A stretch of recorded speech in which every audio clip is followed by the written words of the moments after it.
Jesus Cristo, nosso Senhor. Quero expressar a minha alegria ao nosso querido Deus por mais esta oportunidade de poder estar aqui ministrando culto de ensino da palavra de Deus.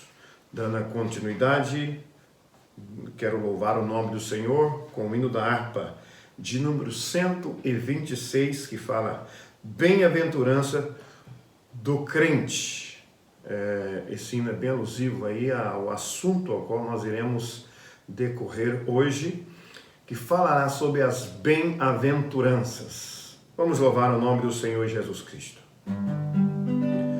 Bem-aventurado que confia no Senhor, como fez Abraão. Ele creu ainda que não via, e assim a fé não foi em vão. É feliz quem segue fielmente nos caminhos santos do Senhor. Na tribulação é paciente, esperando no seu Salvador. Os heróis da Bíblia Sagrada não fruíram logo seus troféus, mas levaram sempre a cruz pesada para obter poder dos céus. E depois saíram pelo mundo como mensageiros do Senhor, com coragem e amor profundo, proclamando Cristo o Salvador. Quem quiser de Deus ter a coroa passará por mais tribulação. As alturas santas ninguém voa sem as asas da humilhação. O Senhor tem dado aos seus queridos parte do seu glorioso ser. Quem no coração for mais ferido, mais daquela glória há de ter. Quando aqui as flores já fenecem, as do céu começam a brilhar. Quando as esperanças desvanecem, o aflito crente vai orar. Os mais belos hinos e poesias foram escritos em tribulação, e do céu as lindas melodias se ouviram na escuridão. Se confiam inteiramente na imensa graça do Senhor. Seja de ti longe o desalento, e confia no seu santo amor. Aleluia, seja a divisa do herói e todo vencedor. E do céu mais forte vem a brisa que te leva ao seio do Senhor.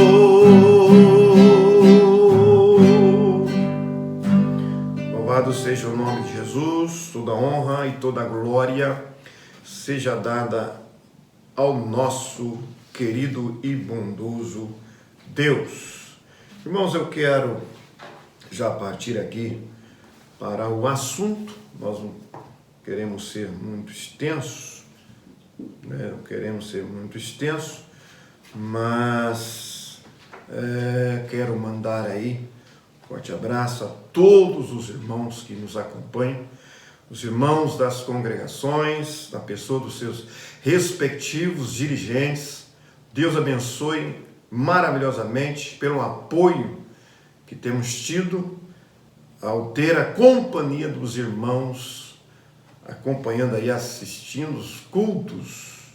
Que Deus continue de uma forma extraordinária na vida de cada um. Aos irmãos aqui de Roscomo, região, aos irmãos que moram fora aqui da cidade de Roscomo, mora aí no Condato, né?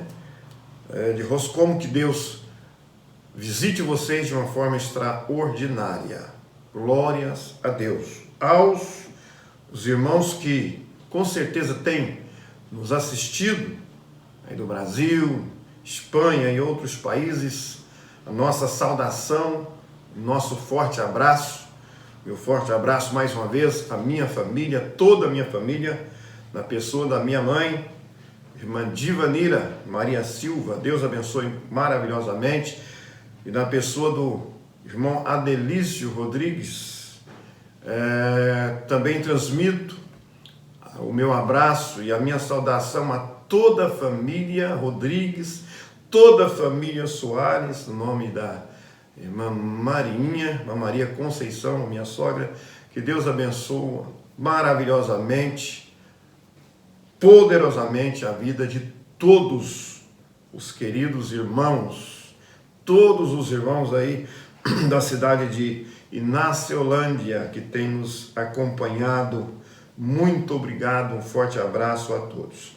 Vamos então ao tema do estudo de hoje, que nós iremos comentar, que falará sobre o caráter do cristão, que tem o texto, né, o texto básico, né, que terá como texto básico Mateus capítulo de número 5, versículos 1 ao 12. Nós estaremos vendo o caráter do cristão baseado nesse texto que fala sobre as bem-aventuranças. E eu tenho, desde quando iniciei esses estudos, recomendado aos irmãos que leiam o capítulo 5, capítulo 6 e 7 de Mateus. Muito importante, todos esses estudos que estaremos aqui, às terça-feiras, estudando, está dentro desses capítulos. Vou repetir, capítulos 5, 6 e 7 de Mateus. Os irmãos leiam. Já leia de novo. Releia, irmãos.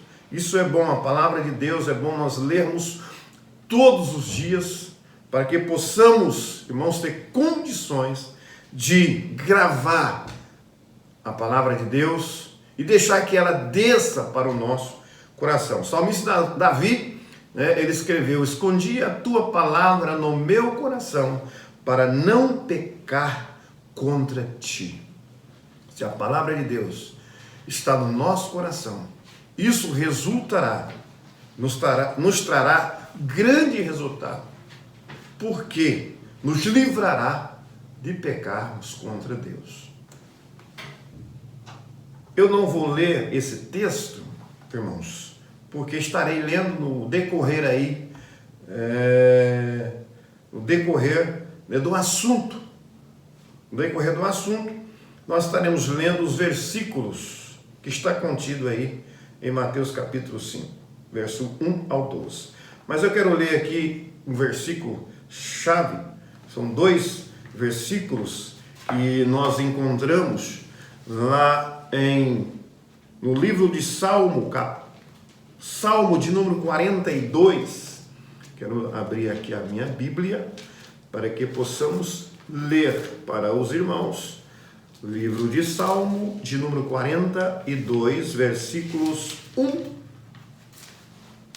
e 2. Salmos de número 42, versículos 1 e 2, que diz: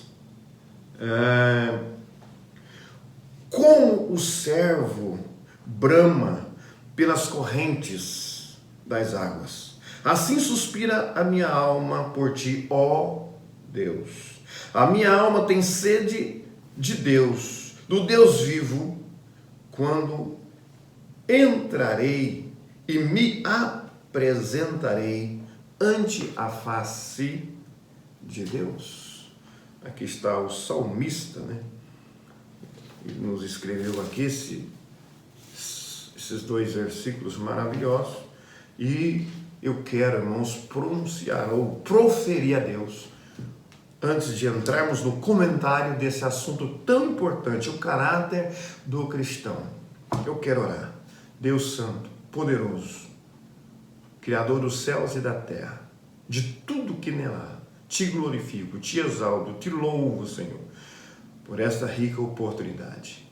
Pai Celeste, estaremos comentando aqui, Senhor, um assunto muito importante que está registrado, Senhor, em Mateus capítulo 5, versículo 1 ao 12, ao qual o nosso Senhor Jesus Cristo, no início do seu ministério terreno, no monte, Senhor, pôde ensinar estas palavras maravilhosas, as quais, ó Deus, ficou inserida na tua palavra, na Bíblia Sagrada. E hoje estamos tendo a oportunidade também de nos alimentar com esta palavra tão gloriosa.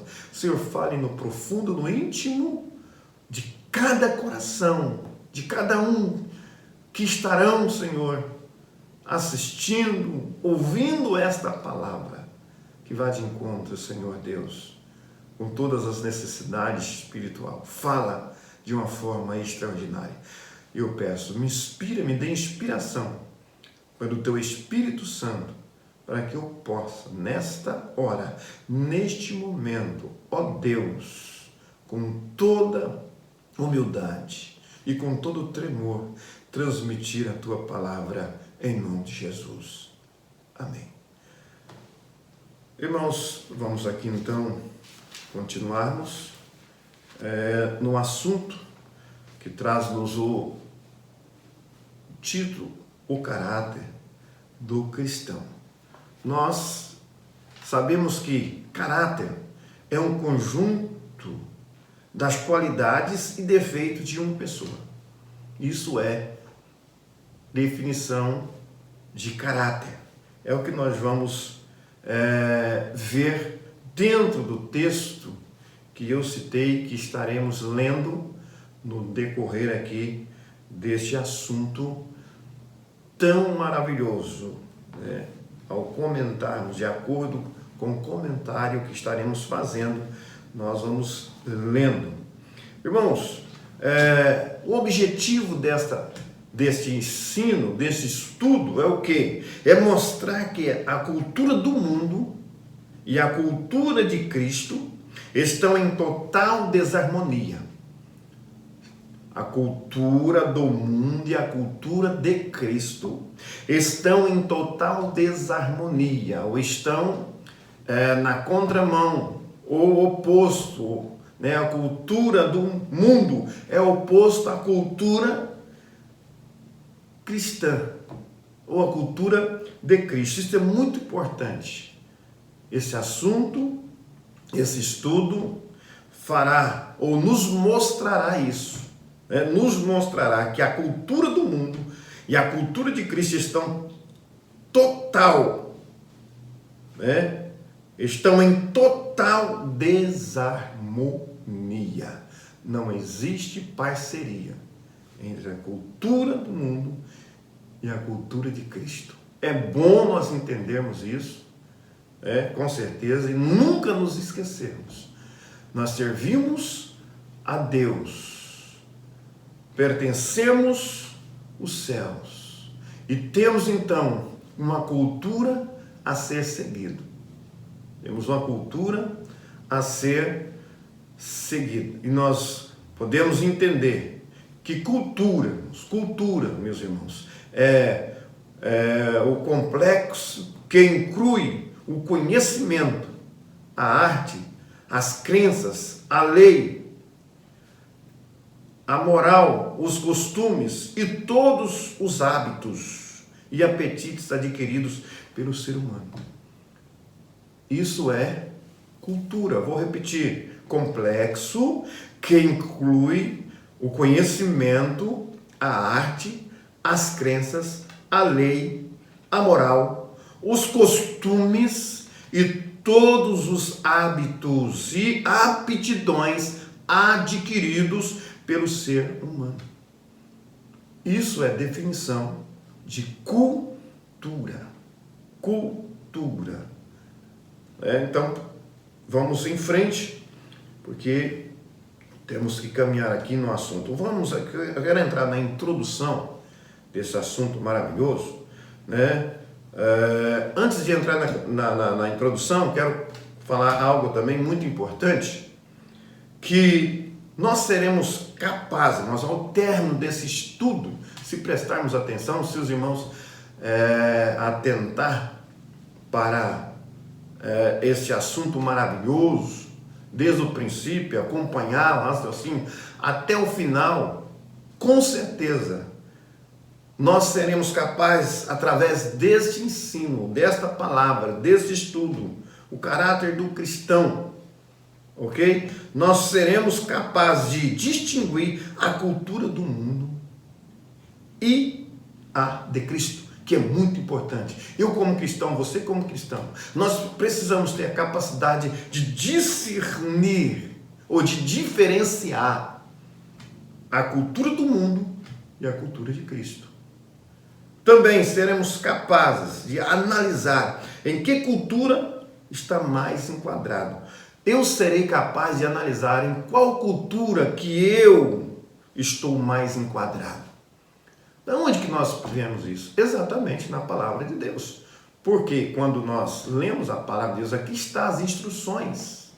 Aqui está as instruções. Aqui eu vou extrair, para a minha crença em Cristo Jesus. Está aqui a lei, está aqui falando sobre a minha conduta, os costumes, os hábitos, que eu preciso ter como cristão, como cidadão do céu.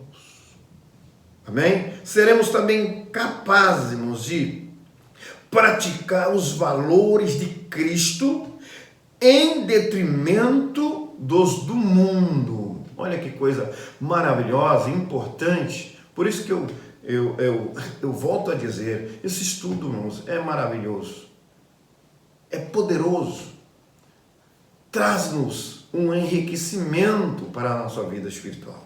Então vamos ao comentário. Vamos aqui à introdução, depois vamos ao comentário.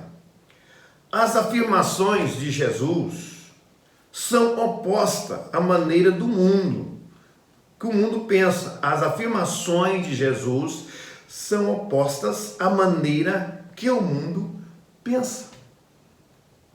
Vai na contramão, é isso que nós vamos ver aqui. Esse é o alvo, o objetivo desse estudo. É exatamente isso, nos mostrar, nos afirmar, através de Jesus Cristo, que são opostas às maneiras que o mundo pensa.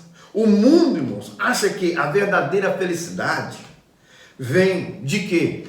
Tem algumas coisas que o mundo pensa para ser feliz, porque bem-aventurada significa ser feliz, alegre, Então, o mundo acha que a verdadeira felicidade ou a bem-aventurança provém de popularidade.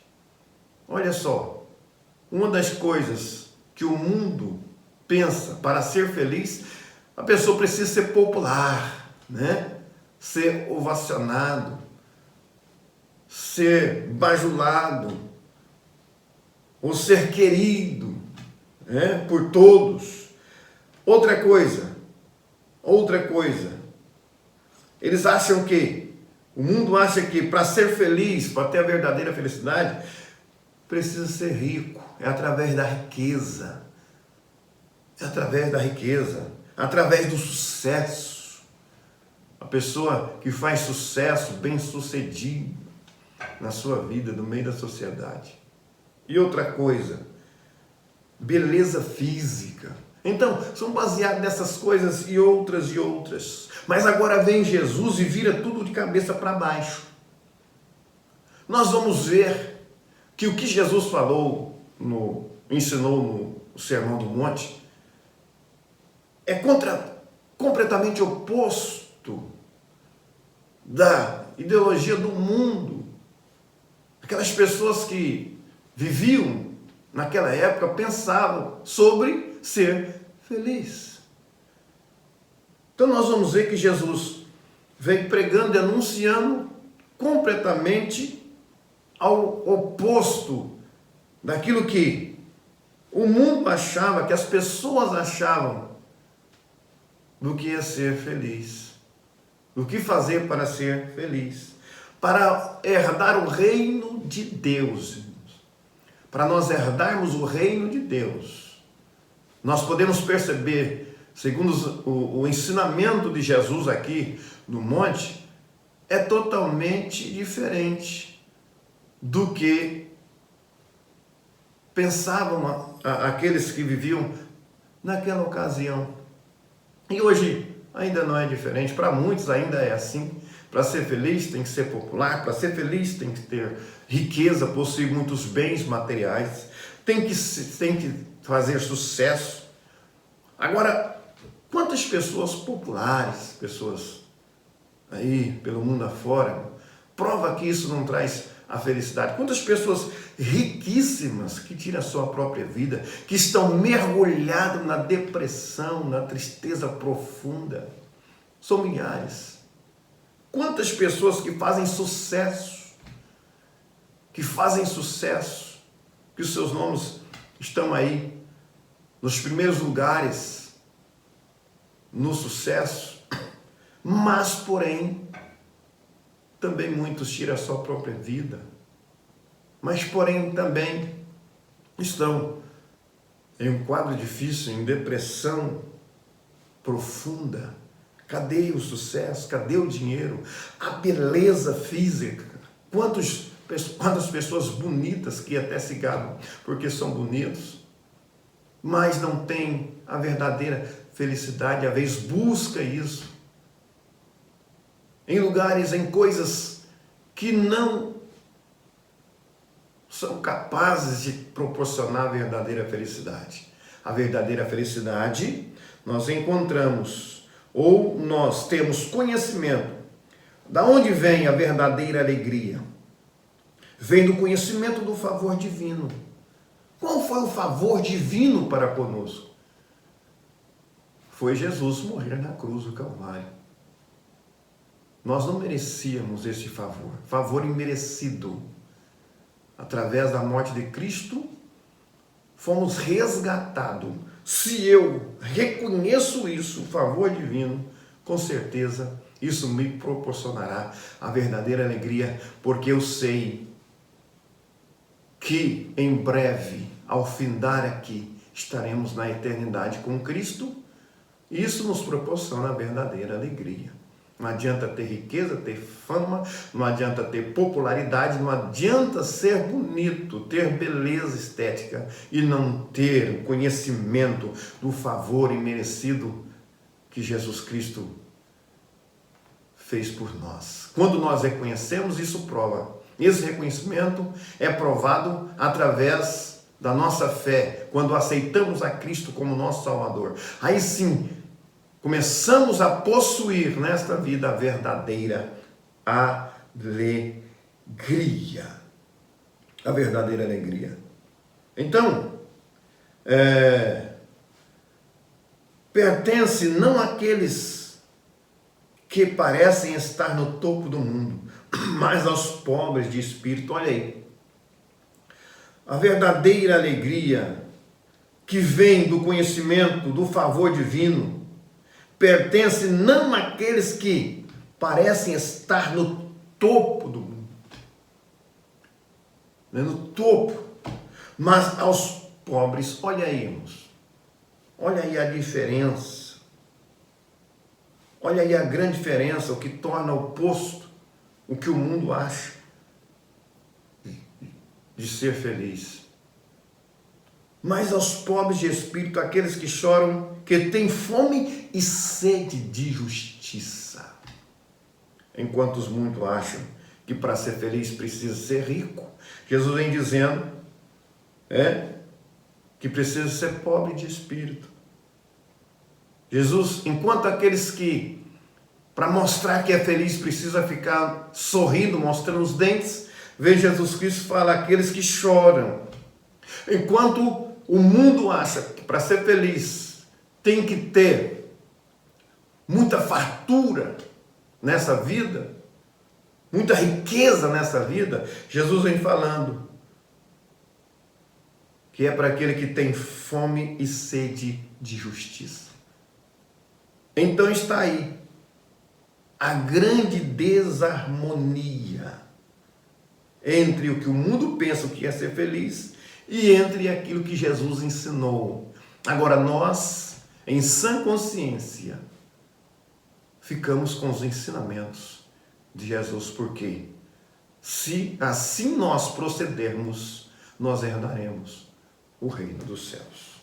Vamos aqui agora, irmãos, estávamos na introdução, agora vamos passar para realmente o comentário desse grande assunto, desse grande estudo, que trará com certeza muita alegria aos nossos corações. E eu quero já ler em Mateus capítulo 5, eu disse que leria, de acordo aqui com comentário, de acordo que iríamos comentar, então nós estaremos lendo. Então já quero fazer menção de Mateus capítulo 5, versículo 3. Nós vamos estudarmos as bem-aventuranças, vamos ver as bem-aventuranças aqui de uma forma criteriosa, né? Quase que sistemática. O primeiro assunto aqui fala sobre o relacionamento do crente com Deus. As bem-aventuranças nós podemos dividir, né? 4 bem-aventuranças fala sobre o relacionamento, as 4 primeiras, sobre o relacionamento do crente com Deus. As demais fala sobre o relacionamento do crente com o próximo. Irmãos, é importante, e eu acho maravilhoso, quando nós olhamos para a palavra de Deus, sempre a prioridade é o espiritual. A prioridade é o espiritual. Aqui, nessa questão, quando nós olhamos, primeiro vem o lado espiritual. Primeiro fala sobre o relacionamento do crente com Deus. Depois vai falar do relacionamento do crente com o próximo. Com o próximo. Isso é maravilhoso. Isso quer dizer que a vida espiritual é fundamental, é prioridade para nós nesta vida aqui. Se a vida espiritual, se o lado espiritual está bem, as demais coisas com certeza, irmãos, com certeza irá tudo bem. Por mais que seja difícil, por mais que a luta seja grande, mas se nós estivermos bem no pilar chamado espiritual, com certeza venceremos todas as lutas e os obstáculos que todos os dias aparecem na nossa vida. A sequência da Bíblia é espírito, alma e corpo.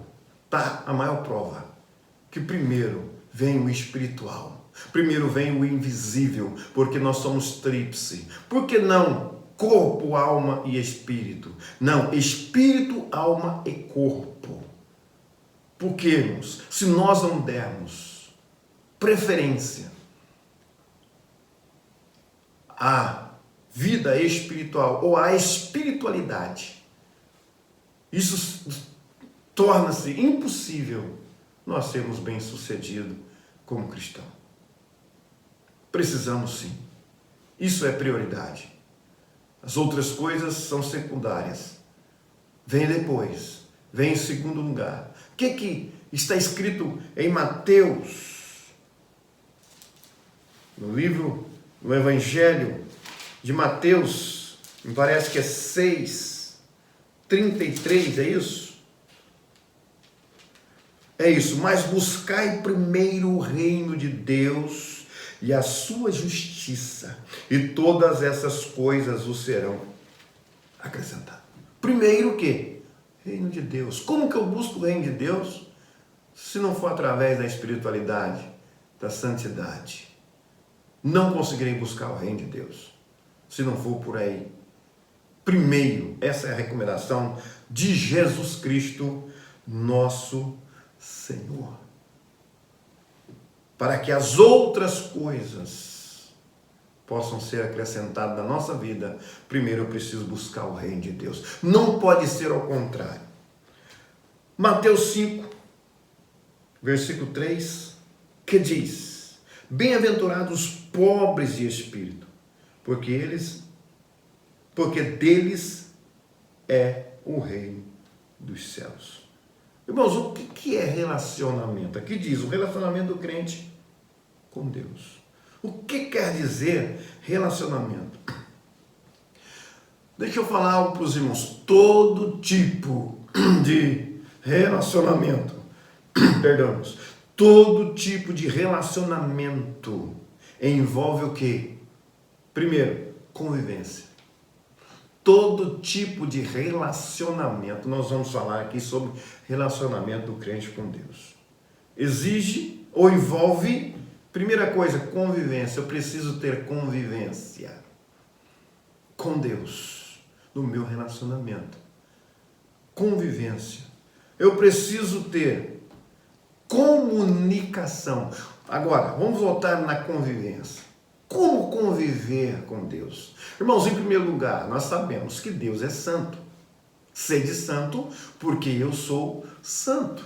Não tem como eu ter uma convivência com Deus, não tem como, se eu não praticar a santidade.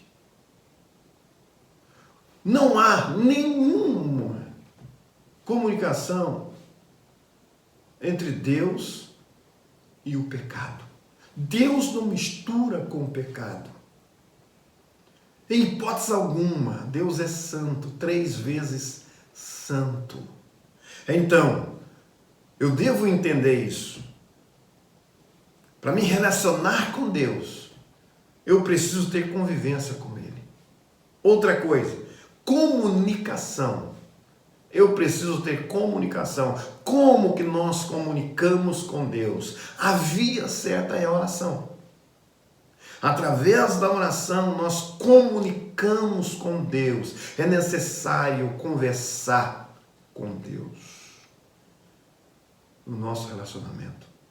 E quando oramos, nós estamos dialogando com Deus. Essa é a forma mais eficaz de comunicarmos com Deus. Agora, irmãos, o que nós percebemos que a geração atual não comunica com Deus, não há comunicação, porque pouquíssimos conseguem ter uma vida de oração. A oração é o seguinte, não é aquela oração de 30 segundos. Não, é uma oração mais longa, é um diálogo mais longo. Isso precisa ser diário. Diário, todos os dias eu preciso comunicar com o meu Deus. Isso é relacionamento. Outra coisa, atitudes. Envolve atitudes.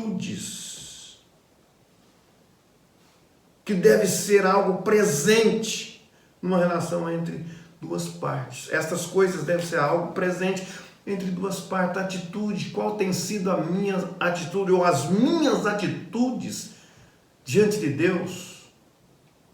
Isso vai definir qual é o tipo do meu relacionamento, ou seja, o relacionamento que eu tenho tido com Deus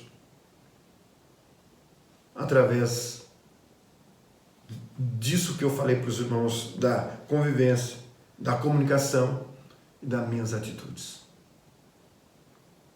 Quais têm sido as suas atitudes diante de Deus? Medite aí, reflete, e você sabe muito bem, né? Você se conhece e sabe a forma que você está convivendo, qual é a sua convivência, qual é a forma, se você tem comunicado ou não, quais as suas atitudes diante de Deus. Isso vai fazer com que nós percebemos como nós estamos relacionando com Deus. Tudo bem. 5:3, bem-aventurados os pobres de espírito, porque deles é o reino dos céus. Bem-aventurados pobres. Irmãos, nós podemos aqui ver que a palavra pobre descreve um homem ou alguém que não tem absolutamente nada, desprovido de tudo. É isso, descreve isso. Uma pessoa, um homem, uma pessoa que não tem absolutamente nada. Quando Jesus está falando, bem-aventurados pobres de espírito, Jesus está falando, referindo a uma pessoa que não tem absolutamente nada. Por quê? Quanto menos tem, mais anseia. Né? Mais anseia. Fica mais propício a buscar algo, a buscar o que comer, por causa da fome. O salmista Davi escreveu no Salmo 34, clamou este pobre e o Senhor o ouviu e o salvou de todas as suas angústias. A pobreza leva o quê? A clamar. É isso que Davi clamou este pobre. Uma pessoa que não tinha nada, uma pessoa que precisava assim. Que precisava. Então ele clamou a quem? A Deus. Clamou a Deus. E nós vamos ver aqui o que essa bem-aventurança nos ensina. Ensina duas verdades. Essa bem-aventurança que Jesus falou, bem-aventurados pobres de espírito, nos ensina duas verdades aqui, no mínimo. Primeira verdade, reconhecer a nossa pobreza espiritual. Irmãos, quer dizer que isso aqui fala, principalmente essa primeira bem-aventurança aqui, nós precisamos espiritualizar para entendermos, quando fala de pobreza espiritual, está falando no mundo espiritual, já está falando pobreza de espírito, reconhecer a nossa bem-aventurado os pobres de espírito, aqueles que têm necessidade de Deus, no mundo, do lado espiritual. Aqui, nós podemos ver que o homem humilde de espírito é aquele que reconhece a sua pobreza espiritual. Espiritual. É esse, né? E veja o que Jesus falou. Nós temos um exemplo aqui extraordinário. Veja o que Jesus falou à igreja de Laodiceia, que está lá em Apocalipse capítulo 3, né? Que no versículo 17, pois dizes, estou rico e abastado, e não preciso de coisa alguma, e nem sabes que tu és infeliz, sim, miserável, olha só, pobre, cego, nu. Aquela igreja, aqueles irmãos pensavam que tinham tudo porque tinham bens materiais. E eles pensavam que estava tudo bem. Mas aqui, irmãos, não está falando de riqueza material. Nós temos que entender a maior riqueza que possamos possuir é a riqueza espiritual. É isso que Jesus nos refere aqui, bem-aventurados pobres de espírito. A igreja de Laodiceia não estava entendendo. Não é ser bem-sucedido, não é ser popular, não é ser rico, não é ser bem-sucedido, não é ser bonito, não é ter beleza exterior. Simplesmente não, isso é coisa material. Coisas materiais são daquilo, são transitórias, são passageiras. Tem seu valor? Tem, mas é algo secundário. Eu preciso entender, mais uma vez eu volto a dizer, que a minha vida espiritual precisa estar em primeiro lugar. É prioridade.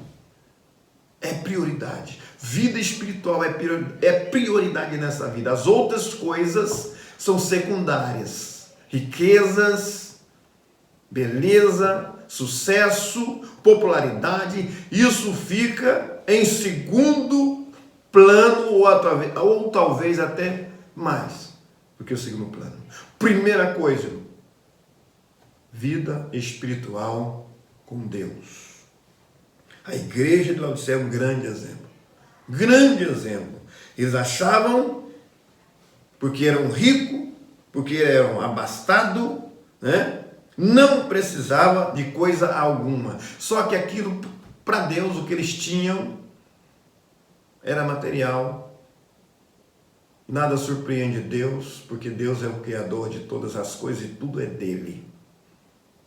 Tudo é dele. O que Deus quer de nós é uma vida espiritual, uma vida pautada segundo o querer do próprio Deus. Vida santa, vida reta diante dele. Ele quer olhar em nós e ver isso. Não é interessante os bens materiais. Não, para Deus. Em hipótese alguma. Ele permitiu, né? Nós conhecemos a história de Jó. Deus permitiu que Satanás tirasse toda a fortuna de Jó. Porque o que Deus via em Jó de valor é que ele era um homem íntegro, reto e que temia a Deus. É isso que precisamos ser. Quantos crentes satisfeitos com seu estado espiritual são como fariseu? Aqui tem outra passagem que está lá em Lucas capítulo 18, versículo 11 e 13, que fala sobre, né, o fariseu e o publicano que subiram para orar a Jesus. Contando esta parábola aqui, ele disse, comparou, os dois subiu para orar. O fariseu, ele diz, ó Deus, graças te dou, porque não sou como os demais homens. Olha ele aqui querendo se justificar e se gabando, porque ele disse aqui, jejum, dou dízimo de tudo quanto ganho. Então, ele achava que por isso ele estava rico. Era o suficiente na sua vida espiritual. Mas não é isso, irmãos. Eu não posso achar, porque eu jejum, porque eu oro todos os dias, porque eu leio a Bíblia, porque eu entrego o dízimo, sou fiel em todos os aspectos, pronto, acabou, eu não preciso fazer mais nada. Não, irmãos, a fome, né? Ou seja, a pobreza, ou a fome, precisa ser constante na minha vida. Eu preciso reconhecer a pobreza, porque eu não tenho nada a oferecer a Deus espiritualmente. Foi Deus que ofereceu a mim, através de Jesus Cristo. Porque eu oro, jejum, dou dízimo, não me faz eu simplesmente por causa disso rico. É obrigação do cristão jejuar, orar, ser fiel nos dízimos. Isso é minha obrigação. Mas se eu faço isso, eu não posso pensar que está bom. O fariseu pensou que estava fazendo vantagem em expor, em falar, em auto se justificar. Mas nós podemos perceber que o publicano foi diferente, né? O publicano foi diferente, falou assim, ó Deus, ser propício a mim, pecador. Reconheceu a pobreza espiritual. E esse desceu edificado. Nunca esqueça, nunca devemos esquecer que somos pecadores. Hoje somos pecadores arrependidos, porque aceitamos a Jesus como Salvador, mas ainda somos sujeitos. Enquanto viver neste corpo, nesta vida, somos sujeitos e precisamos reconhecer a nossa miséria espiritual, a nossa pobreza espiritual todos os dias e pedir misericórdia a Deus. Segundo, se assim eu proceder, receberei o reino dos céus. O reconhecimento da nossa pobreza espiritual é a condição indispensável para receber o reino de Deus. É a condição indispensável. Irmão, é indispensável. Eu não posso simplesmente dispensar essa condição de reconhecer a pobreza espiritual, porque só consigo através de Jesus Cristo. Quem somos nós se não for Jesus na nossa vida? Nada, absolutamente nada. Então, grave isso aí. A bem-aventurança no crente, ela vem quando reconhece a pobreza espiritual. Isso é a condição indispensável. Se eu pensar como o fariseu, se eu agir como o fariseu agiu naquela oração, eu estou demonstrando que não há em mim, que não há em mim pobreza espiritual. E isso é sério. Agora vamos para Mateus 5,4, que diz: bem-aventurados os mansos, porque eles herdarão a terra. Agora vai falar sobre manso. O que é ser manso? Falamos sobre bem-aventurado. Aliás, vamos voltar. Bem-aventurados os que choram, né? Bem-aventurados os que choram, porque eles serão consolados. Nós falamos sobre bem-aventurados os pobres de espírito. Agora, bem-aventurados os que choram. Irmãos, agora parece que há algo estranho aqui quando Jesus se refere. Bem-aventurados, felizes aos que choram, quer dizer, felizes os infelizes. Parece que deixa, né, esse entendimento. Mas aí aonde que está? Irmãos, a questão que precisamos meditar, espiritualizar, e entender o que Jesus está falando sobre bem-aventurados que choram. Como assim? Geralmente quem chora é porque perdeu um ente querido, alguma tragédia aconteceu, aí vem um choro de amargura, de tristeza. Mas esse choro que Jesus está dizendo aqui não é um choro porque perdemos um amigo, perdemos alguém da nossa família ou alguma coisa, alguma tragédia aconteceu nessa vida. É o choro de arrependimento do pecado, de pecado. Jesus, o grande exemplo aqui, ou quando choramos pela situação de alguém, pela situação do nosso próximo, devido à situação pecaminosa que ele vive. Lá em Lucas capítulo 19, versículo 41, que eu quero ler, Lucas capítulo 19, versículo 41. O que está dizendo? Lucas capítulo 9, versículo 41, que nos diz o seguinte, 9:41 de Lucas, que diz: e Jesus respondendo disse: ó geração incrédula e perversa, até quando estarei ainda convosco e vos sofrerei? Eu acho que é 19:41, perdão, 19:41. O que Jesus disse aqui? Olha, e quando ia chegando, vendo a cidade, chorou sobre ela. Jesus e a cidade de Jerusalém, a situação daquele povo, a situação pecaminosa de Jerusalém. Jesus chorou, Jesus teve compaixão daquela situação. E Jesus até proferiu, se vocês lerem os versículos seguintes, Jesus pronunciou a ruína de Jerusalém. E falou que Jerusalém seria sitiada e que tudo vinha ao chão. Porque Jesus sabia que não haveria arrependimento. Então Jesus chorou de ver a situação de Jerusalém. Irmãos, esse é o tipo de choro que Jesus está falando. Bem-aventurados que choram, porque serão consolados. Bem-aventurados que choram. Mas é nesse sentido, o choro por arrependimento. O choro de ver a situação de alguém que está no pecado aprofundado e você consegue ver aquilo e chorar. Mas ainda, irmãos, o choro, algo que deve nos levar às lágrimas, é a tristeza dos nossos próprios pecados. Quando conseguimos chorar arrependido pelo pecado que praticamos. Mas o choro deve ser o quê? Um choro de arrependimento, porque existe choro que não é por arrependimento. Teve algum remorso, sentiu remorso daquilo que fez e às vezes chora.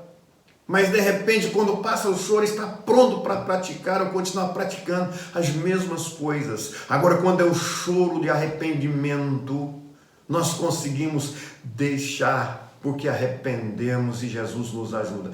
Este é o choro. Bem-aventurados que choram desta forma, choram porque arrependeram ou arrependem dos seus pecados. Esse é o choro, porque a tristeza, segundo Deus, produz arrependimento, segundo está escrito o que Paulo escreveu, para a salvação que ninguém traz pesar, mas a tristeza do mundo produz o que? Morte, 2 Coríntios capítulo 7, versículo 10, porque a tristeza, segundo Deus, produz arrependimento, aquela tristeza, quando sentimos que às vezes pecamos contra Deus. Aí vem o arrependimento, vem o choro de arrependimento. Então, esses são bem-aventurados. Louvado seja o nome do Senhor. Somente aquelas pessoas que choram pelos seus pecados serão consolados pelo único conforto que pode ser, que pode aliviar o desespero que vem pelo perdão de graça infinita. Somente aquelas pessoas que choram pelos seus pecados serão consolados. Esses são bem-aventurados. Agora vamos para Mateus capítulo 5, versículo 5, que agora sim vai falar sobre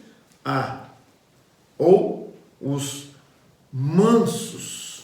Falará sobre os mansos. Bem-aventurados os mansos, porque eles herdarão a terra. Olha só o resultado de ser manso. Agora, o que significa ser manso? O que é isso? O que significa? Qual o significado? Alguém manso é uma pessoa que demonstra autocontrole. São as pessoas que têm ou que possuem o autocontrole. O que é isso? O que será uma pessoa que consegue ter um autocontrole? É a capacidade de controlar as emoções e desejos. Por que Moisés foi comparado a um homem manso? Porque ele conseguia controlar as suas emoções e desejos. Imagina se Moisés não conseguíssemos. Um homem que foi escolhido para conduzir o povo de Israel, uma nação inteira, pelo deserto. Com certeza, muitos problemas surgiram, problemas sociais, problemas de todos os tipos. Então Moisés tinha o autocontrole, tinha capacidade de controlar as emoções e os desejos. Não seria muito difícil. Isso é ser manso, irmão. É poder controlar as nossas emoções, que não é fácil. Não é fácil controlar as emoções. Não é fácil controlar os desejos. Mas aqui refere a isso. Quando Jesus falou, bem-aventurado os mansos. Bem-aventurados os mansos, porque eles herdarão a terra. Quer herdar a terra, irmão? Então precisa ser manso. Quer herdar o céu, irmãos? Então precisa ter o autocontrole, ou a capacidade de controlar as emoções e os desejos. Isso é constante. Eu preciso ter esse gerenciamento sobre as minhas emoções. Cuidado, irmãos, com as suas emoções. Alguém diz, eu sou muito emotivo, tudo bem, mas eu preciso ter um autocontrole sobre isso. Eu preciso ter um autocontrole sobre os meus desejos. Os meus desejos. Isso é ser manso. Né? Bem-aventurado o crente que tem todo o impulso e toda a paixão natural sob controle e sabe quando deve e quando não deve irar-se. Nós aprendemos com Jesus, o que Jesus falou lá em Mateus 11, 29? Ele diz, aprendei de mim, que sou manso e humilde de coração. De quem que nós aprendemos? De Jesus, o nosso Senhor. Isso. Então, o que é ser manso? É ter o autocontrole das emoções, dos desejos, enfim, é ter o controle da situação. Ser manso não é aquela pergunta, as pessoas, mas eu sou manso, mas eu sou tão manso, mas eu sou tão humilde, mas não aguenta nada, irmãos, é um descontrolado. Emocionalmente, os desejos, não consegue controlar os desejos, então não é essa mansidão que Jesus está dizendo aqui, a mansidão verdadeira. Se eu realmente consigo controlar as minhas emoções e os desejos, com certeza, irmãos, eu posso dizer que sou manso. É nesse aspecto que Jesus estava dizendo. São essas pessoas mansas que herdarão a terra. Então grava aí, irmãos. Para herdar a terra, preciso ser manso. Mateus 5, vamos dar mais um passo. Mateus 5, 6. Bem-aventurados que têm fome e sede de justiça, porque eles serão fartos.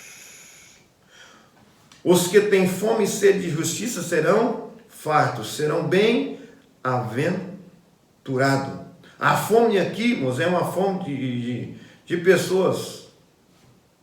Não é aquela fome que sentimos antes do almoço, sabendo que chegou a hora do almoço, nós iremos saciar. Não, é uma fome de uma pessoa que não tem absolutamente nada para comer, nada. É aquela fome profunda. É aquela fome que a pessoa sente e sabe que não tem nada para comer. É isso que Jesus está dizendo. Bem-aventurados que têm fome e sede. E a sede aqui é a sede de uma pessoa que está no deserto, em lugar onde não há água para saciar a sua sede. É comparado a esse tipo de sede. A fome é comparada à fome de uma pessoa que não possui nada, está com fome, mas não possui nada para comer. E às vezes está no deserto, não tem nada para comer e não tem água para beber. É essa comparação. É assim que eu devo sentir diante de Deus a fome e a sede. Nós aprendemos aqui, existe, irmãos, qual a natureza dessa justiça? Nós podemos ver duas naturezas aqui, justiça moral. Irmãos, é o caráter e a conduta do crente que deve agradar a Deus. A minha conduta, o meu caráter é que deve agradar a Deus. Agora, muitos pensam que é Deus que tem que agradar a ele. Não, Deus não tem que me agradar. Quem tem que agradar a Deus sou eu, através do meu caráter, através da minha conduta. Irmãos, a conduta do cristão, o caráter e a conduta tem tudo a ver. Eu preciso tomar cuidado, porque a Bíblia me rege e me mostra qual tem que ser o meu caráter. E qual precisa ser a minha conduta? Aonde eu aprendo? Com Jesus. Estamos aprendendo aqui com Jesus. Existe alguém que possa nos passar maior exemplo do que Jesus? Concernente caráter, concernente a conduta. Não, Jesus é o maior exemplo. Então é Ele. Se eu sigo Jesus Cristo no seu caráter e na conduta, com certeza, irmãos, com certeza eu estarei agradando a Deus e serei farto. Estarei reconhecendo. Então, a sede aqui é um sinal de saúde. Irmão, quando nós não sentimos sede nem fome, isso é preocupante. É preocupante. Está errado, algo está errado com a nossa saúde. Algo está errado. Eu preciso sentir vontade de beber água. Eu preciso sentir vontade de comer comida sólida. Porque caso isso não acontecer, um exemplo, quando nós ficamos enfermos, isso é comum, quando nós adquirimos uma infecção, vem a febre, e aí a fome provavelmente vai embora. Isso prova que estamos doentes, precisamos nos tratar, porque se nós ficarmos sem alimentar por algum tempo, morreremos. Padeceremos. Da mesma forma, irmãos, no mundo espiritual, é a minha vida espiritual. Se eu não tenho sentido desejo nenhum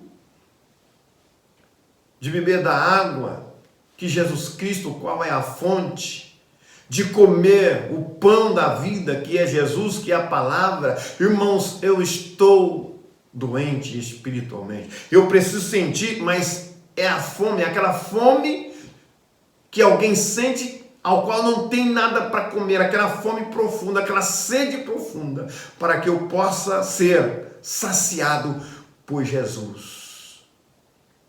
Se você não sente isso, se você tem sentido que sempre você está farto, como fariseu, espiritualmente, você está doente, precisa se tratar. Outra, justiça social.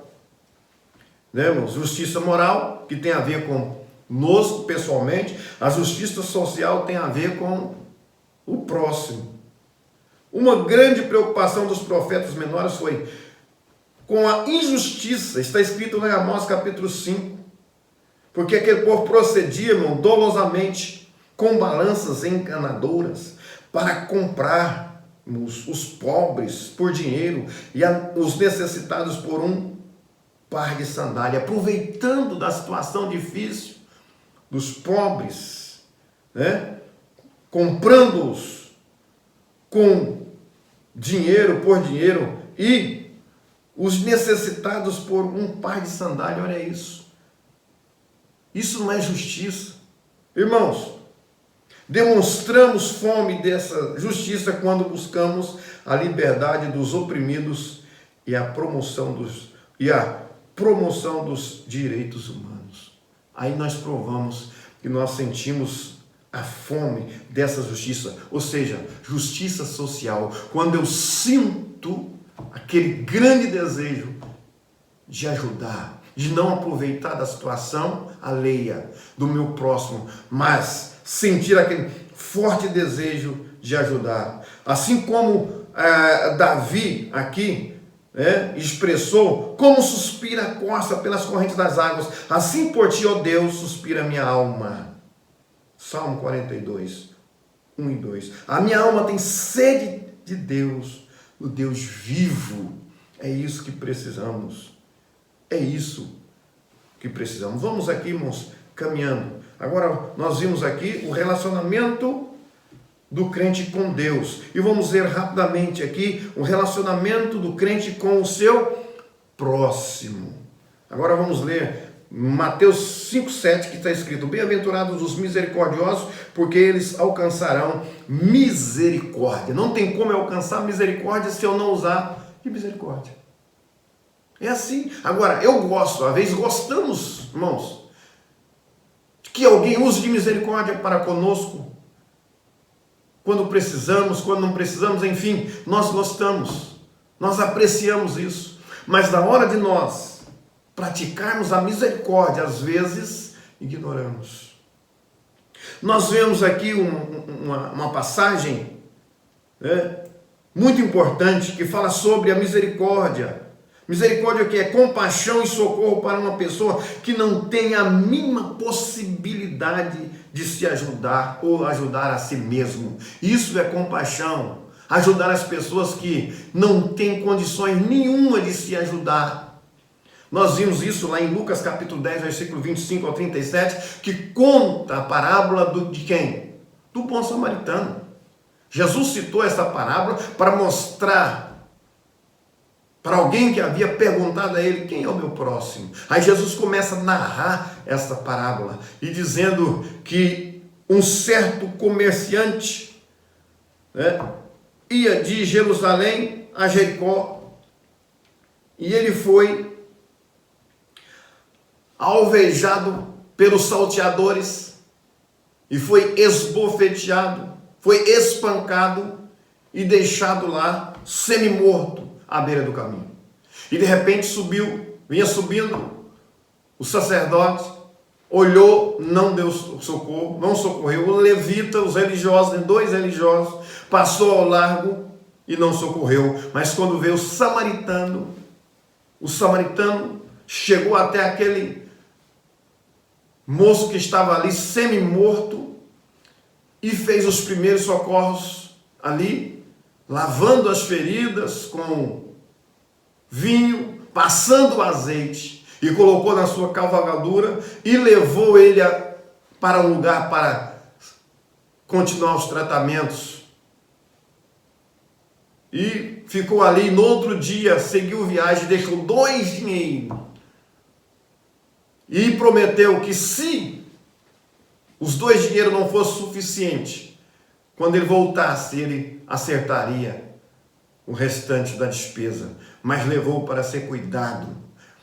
Prestou o primeiro socorro, depois levou para um outro lugar para que fosse cuidado e fosse recuperado.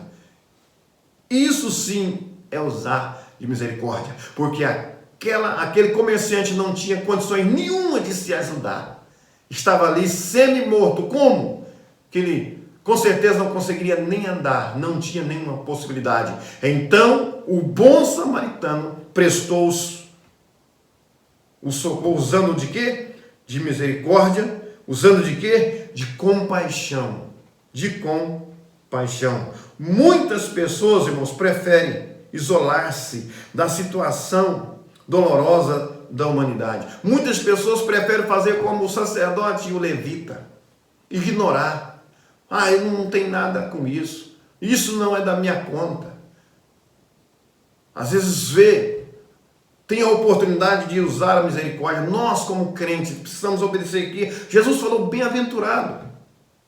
Bem-aventurados os misericordiosos, aqueles que praticam a misericórdia, que têm compaixão das pessoas que não têm condição nenhuma de se ajudar. Dias atrás, aqui em Roscomo, conversando com uma pessoa, e ela contando o fato que ocorreu ali me parece que foi na porta do banco AIB, uma pessoa passou mal e várias pessoas passaram de longe olhando e não prestaram socorro. Mas quando de repente surgiu uma funcionária, me parece, do banco, e foi lá e prestou socorro. Usou de misericórdia, mas várias pessoas já haviam passado e não prestou o socorro que aquela pessoa necessitaria, porque tudo indica que não teria condição de se ajudar ou ajudar a si mesmo. Mas apareceu alguém, mas havia passado, mas isso é a minoria. Passou 2, na história que Jesus contou, na parábola que Jesus contou, 2 passou ao largo, só um que parou. Então, irmãos, percebemos que é a minoria que tem capacidade de usar de misericórdia para com o seu próximo, mas é a recomendação de Jesus. Não, feliz, diz aqui, feliz os que têm misericórdia dos outros, Deus terá misericórdia deles também. Quer que alguém um dia use misericórdia contigo? Então use misericórdia para com o seu próximo.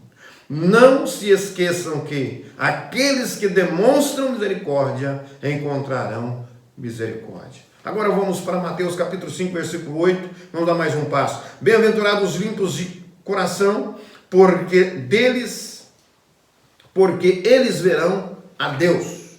Bem-aventurados os limpos de coração, porque eles verão a Deus. O que é ser limpo de coração? Davi escreveu, Salmo 51, 10, né? Cria em mim, ó Deus, um coração puro. É isso. Coração puro. Isso quer dizer que o coração limpo é o coração sincero, usar de sinceridade, não ser fingido, não ser falso.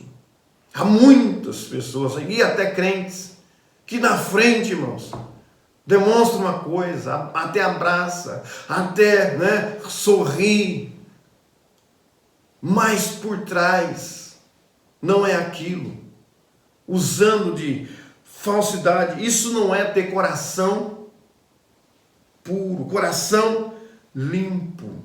É o que Jesus diz, que é bem-aventurado aqueles que têm o coração limpo. Limpo é ser livre de falsidade. O que é ter um coração limpo, irmãos? É ser sincero, transparente, livre de falsidade. Não podemos ser falsos, precisamos ser verdadeiros. É triste demais ser falso. Como são poucos os que dentre nós, irmãos, vivem uma vida aberta. Somos tentados a usar uma máscara diferente e representar um papel diferente de acordo com cada ocasião. Pessoas que colocam máscara e cada ocasião é de uma forma, é de um jeito. Não, nós precisamos ser verdadeiros, sinceros e não usar máscara. Temos que ser nós mesmos e andar e ter uma postura segundo Jesus nos recomendou. Como são poucos, né, irmãos? Isso não é realidade, mas representação. Isto não é realidade, mas representação, que é a essência da hipocrisia. Quando usamos máscaras e agimos segundo as situações, os momentos, irmãos, isso nos leva a ser hipócrita. Hipócrita. E são poucas as pessoas que verão a Deus, tanto agora como nos olhos da fé, como no futuro. Quando chegarmos na presença do Senhor, face a face, esta é a bem-aventurança do crente, que não entrega a sua alma à falsidade. A bem-aventurança do crente é realmente aquele que não entrega a sua alma, ou entrega a sua alma à falsidade. Vamos ler Mateus 5:9, vamos caminhar mais um pouquinho. Bem-aventurados os pacificadores, porque eles serão chamados filhos de Deus. Pacificadores. Irmãos, há uma grande necessidade hoje, em dia, de pacificadores. Aonde? Na indústria, ou seja, aonde trabalha, entre empregador e empregado, na família, entre pais e filhos, na igreja, entre a liderança e os membros, e entre um membro e outro. Realmente é verdade.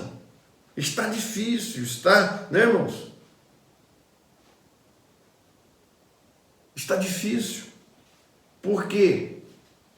Muitos preferem ser aquela pessoa que atiça, que joga, vamos supor, tem um fogo ali, tem fumaça, ele chega e joga gasolina para poder o fogo pegar. Mas não é isso que Jesus nos ensina. Bem-aventurados os pacificadores. Nós temos que ser pacificadores. Pacificadores.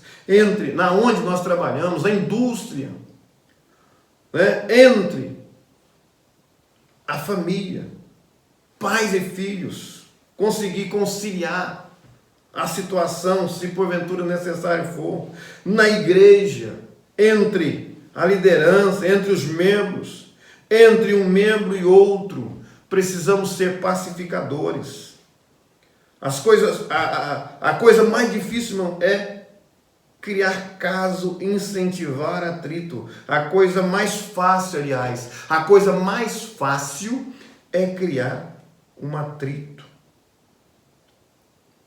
É incentivar um atrito. Isso é fácil. É que muitas vezes tem feito. Esquece que é um crente. Esquece que há a recomendação de Jesus Cristo para sermos pacificadores. Nós vemos lá em 1 Coríntios, capítulo de número 1, versículo 12 e 13. Quero ler rapidamente aqui com os irmãos, já estamos encerrando. 1 Coríntios, capítulo de número 1, versículo 12 e 13, que diz: Quero dizer com isso que cada um de vós diz: eu sou de Paulo, eu sou de Apolo, eu sou de Cefas e eu de Cristo. Está Cristo dividido? Foi Paulo crucificado por vós? Ou fosse vós batizados em nome de Paulo? Existia aqui, irmãos, divisões, confusões, grupos. Se existia grupos dentro da igreja, isso prova que existia o quê? Divisões. Existia pessoas ali incentivando divisão. Aí vem Paulo como cumprindo aqui a recomendação de Jesus sobre ser pacificador e vem trazendo a palavra pacificadora naquele momento. Aqui um grande exemplo. Temos um grande exemplo, o apóstolo Paulo pacificando ali o que estava acontecendo, aquela confusão, aquelas divisões que estavam surgindo na igreja de Corinto. Então, irmãos, seja pacificador. Não seja alguém que facilmente, um criador, ou um criador de caso, um incentivador de atrito. Não, irmãos, Deus não nos chamou para ser contenciosos. Deus não nos chamou para ser isso. Mas aqui Jesus recomenda e fala: bem-aventurados os pacificadores, porque verão a Deus. Isso traz resultado. Se eu sou pacificador, eu verei a Deus. É isso. Vamos dar mais um passo aqui, já estamos encerrando. Mateus 5, versículo 10 a 12. Bem-aventurados os que sofrem perseguições por causa da justiça, porque deles é o reino dos céus. Bem-aventurados sois vós quando vos injuriarem e perseguirem e mentindo disserem todo mal contra vós por minha causa. Exultai e alegrai-vos, porque é grande o vosso galardão nos céus, porque assim perseguiram os profetas que foram antes de nós. O Senhor nunca, irmãos, o Senhor Jesus nunca disse que seria fácil ser crente. Não existe em lugar nenhum nos evangelhos, nos 4 evangelhos, Jesus nunca falou isso. Jesus nunca disse que era fácil. Pelo contrário, ele advertiu os discípulos que chegaria dia que seriam presos, seriam mortos pelo amor que eles tinham por Cristo Jesus, pelo Evangelho. E temos vários exemplos. O preço pode ser alto. A vida cristã é difícil quando vivemos de acordo com a palavra de Deus. Agora, quer ter uma vida sem sofrer como crente? Anda em parceria com o mundo. Não se oponha ao pecado. Seja um isentão como cristão. Com certeza, às vezes você não sofrerá. Mas se você for um crente fiel que se opõe contra o pecado, prepare-se para sofrer. Porque foi assim com os apóstolos. Foram assim antes com os profetas. Olha quanto sofreu o profeta Jeremias por ser boca de Deus.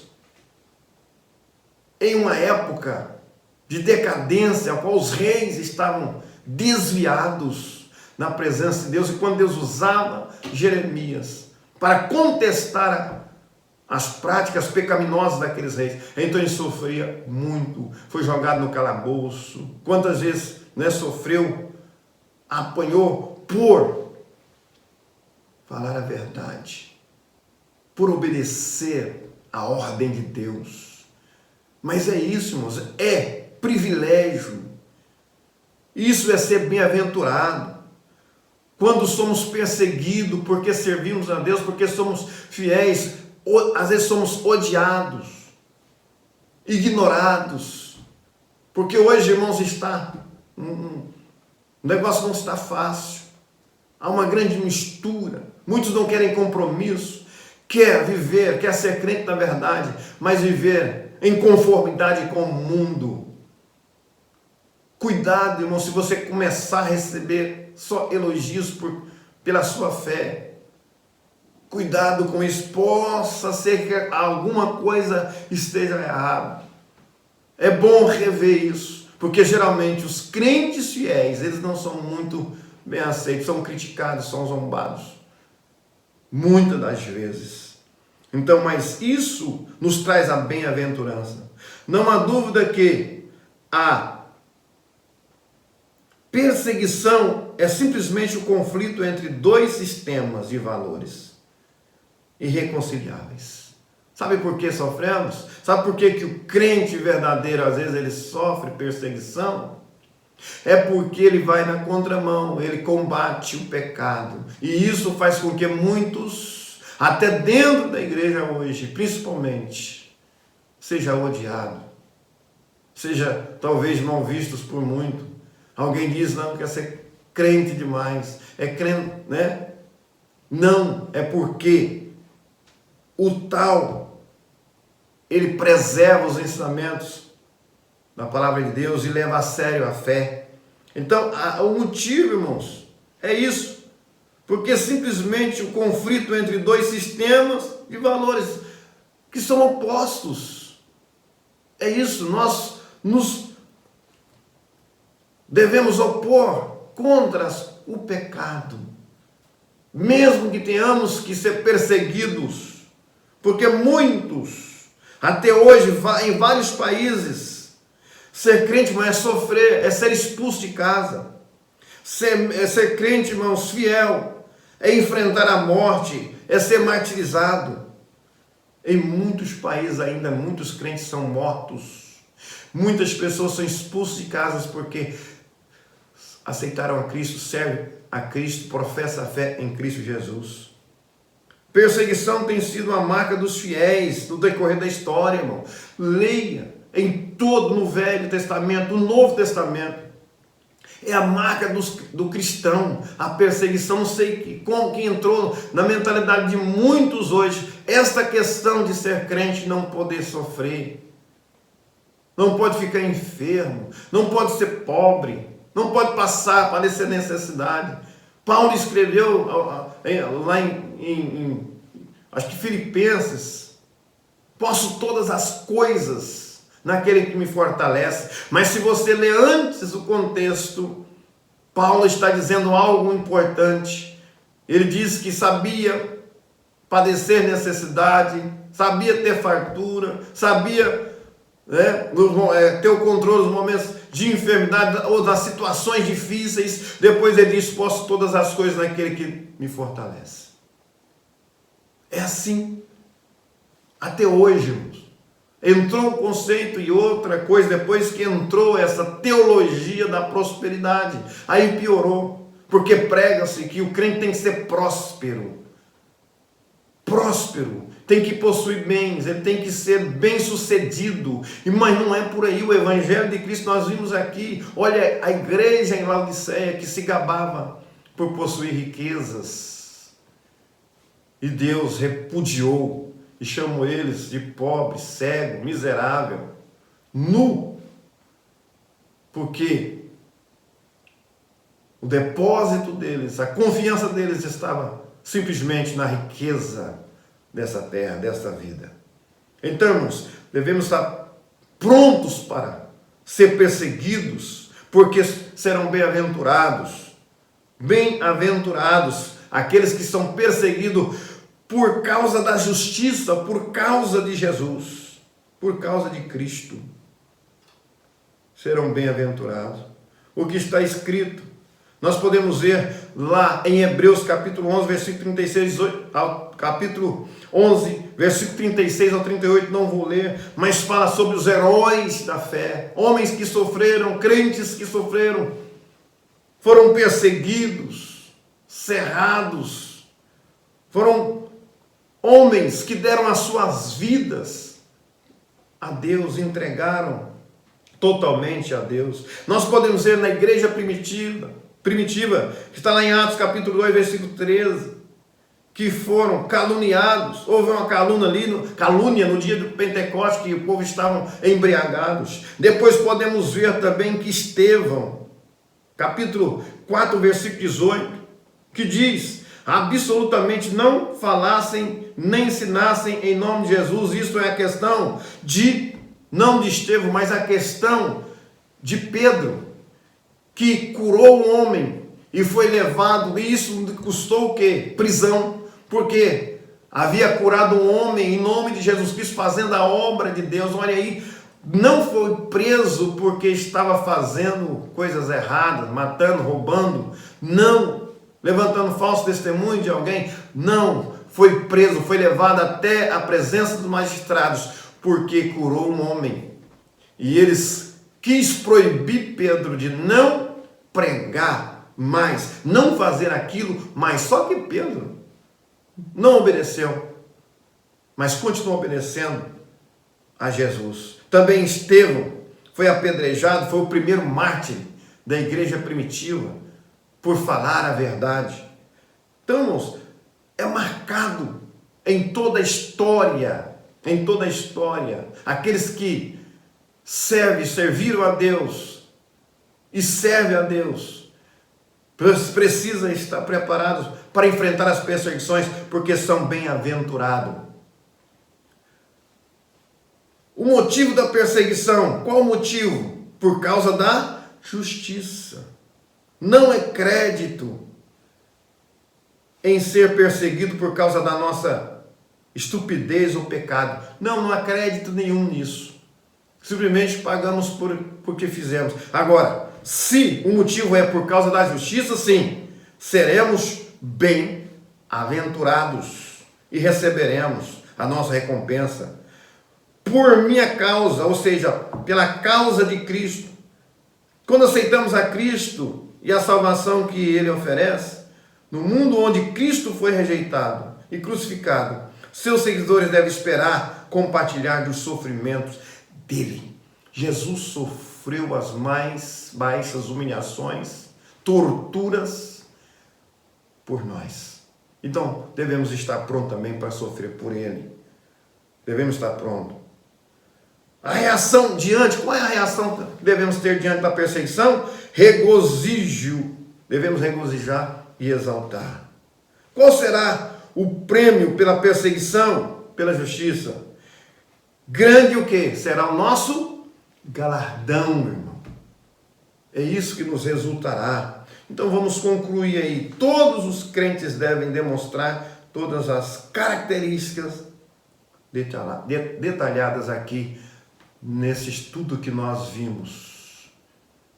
Nesse estudo que nós vimos.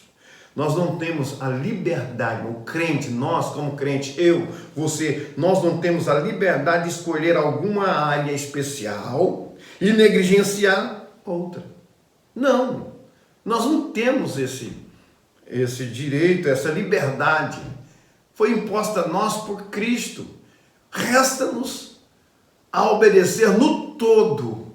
Não é pensar, não, isso aqui não dá para mim, isso aqui dá. Não, vou ser crente, mas isso aqui não dá. É apertado demais. Então, não, isso aqui já dá, tudo bem. Não, nós não temos essa liberdade de escolher qual a área, né? Qual é a forma. Não é eu que escolho, mas Jesus que escolheu.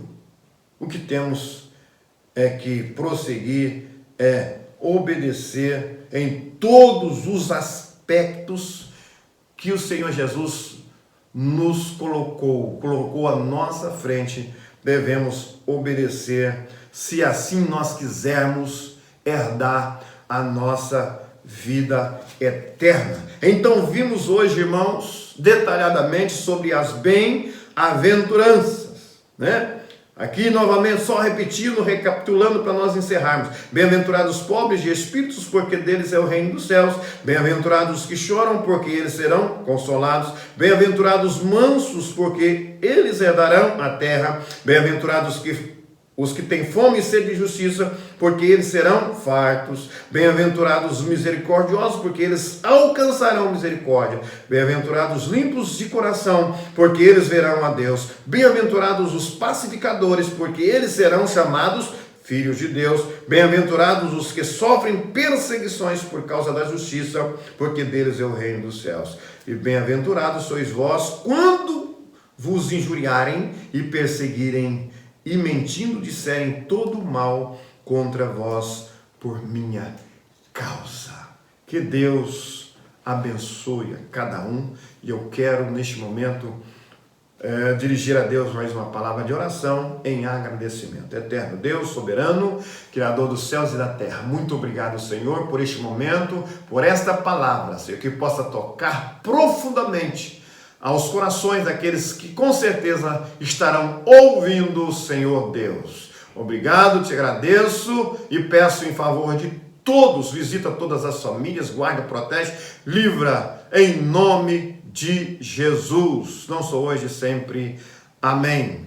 Que Deus continue abençoando. Um forte abraço a todos os irmãos. Até o próximo culto de ensino, que será na próxima terça-feira, se Jesus não voltar. Que a graça do nosso Senhor Jesus Cristo esteja com todos vós. Não sou hoje, sempre. Amém.